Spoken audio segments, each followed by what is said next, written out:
Hello everyone, welcome to interview preparation question clinical research part 4. So today we'll be discussing about the part 4 questions for clinical research. So how the interview questions can be asked, what are the possible questions which can be asked, part 4 interview based question for clinical research we'll be discussing. So today's topic is most focused on 5 questions. The first question is what are called as essential document? So because in clinical trials, there are so many documents which are being considered as essential document. What are those called as? And what is the importance of essential document? If someone asks you what is essential document and if its importance of essential documents in clinical research, how do we explain this? And who is called as an investigator? And what is the process of monitoring? Who is responsible for monitoring? And what is randomization? Why randomization is being done? And types of randomization, different types of randomization, how it can be done, and what are source documents. So the source documents which are being used, which are original records, which can be converted into case report forms. We'll be discussing about what are the source documents. So without any delay, the first document is what are the essential document. The word itself is called as essential document. So these documents are called as the individually or collectively. So these are documents which are called as individually or collectively. These are permits the evaluation of conduct of clinical trial and the quality of data produced. So 2 points we have to understand, 2 points we have to remember. One is how the clinical trial was being conducted and what is the quality of the clinical trial data which was being produced. With this particular documents, we can define these 2 words, that the conduct of clinical trial and the quality of data produced, we can understand and we can give this words called as essential document. So how do we define essential document? 2 words. First is conduct of clinical trial. The second one is the quality of data produced. So essential documents are the documents which are individually and collectively permits the evaluation of conduct of trial, which permits the evaluation of conduct of trial and quality of data produced. And this documents particularly is being used by everyone, including investigator, sponsor, IRBs, monitors, everyone, which assures that we have followed the GCP and applicable regulatory requirements and SOP. So if we have all the essential documents, then definitely we are following the regulations and guidelines and SOPs. And essential documents are classified into 3 types: before start of a clinical trials, during the clinical trials, and after the clinical trials. So 3 types of documents are there. First is before you start a clinical trial, you have to have a list of a bunch of essential documents. During the trial, you have a list of a bunches of documents, and after the trial, you have a list of a bunches of documents. So essential documents are the documents which confirms whether the conduct of clinical trial and quality of data produced is as per SOP, GCP, and applicable regulations.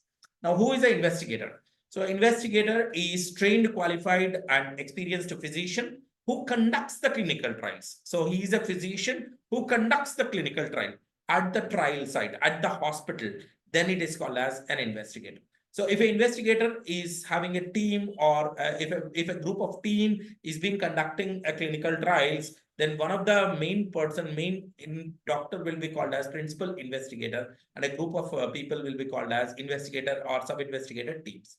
Some of the responsibilities of investigator: he has to give his investigator qualification and agreement, and he has to submit his CV to the IRBs and sponsors. He should have adequate resources or adequate requirements to conduct the clinical trial.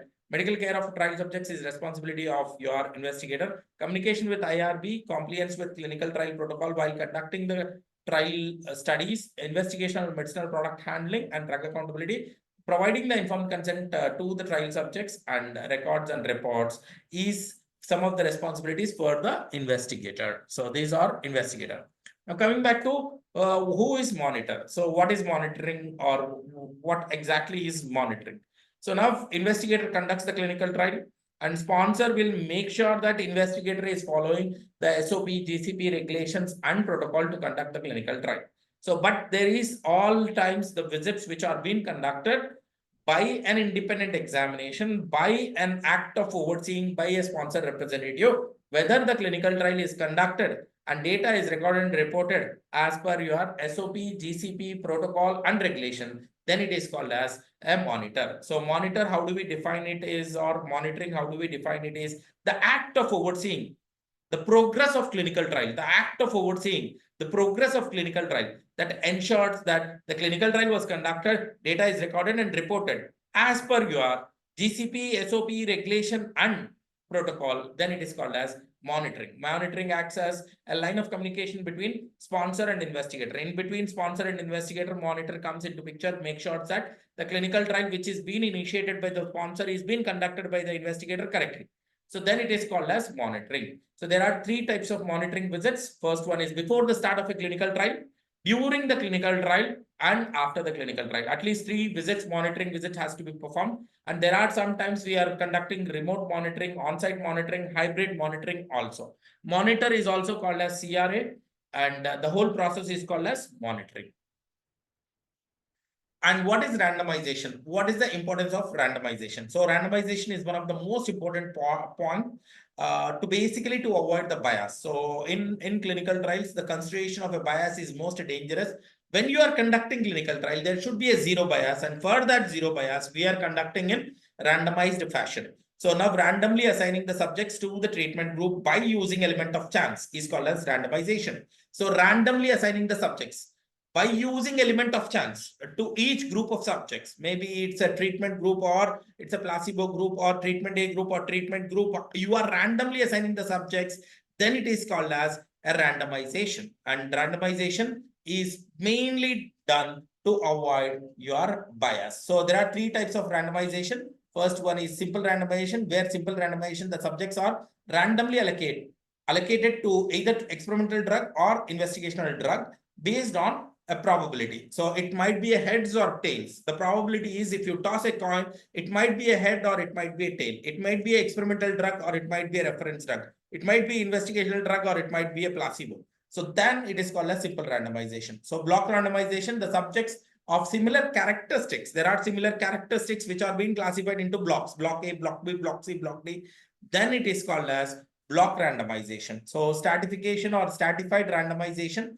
In this, the subjects are defined based on certain strata. So we call it as strata. So certain characteristics we will take and we will put it as strata 1, strata 2, strata 3, and then this are considered as covariates. The advantage of this method is to enable the comparability between the experimental drug, investigational drug, and reference group that makes more efficient analysis without having bias for conducting your clinical trials.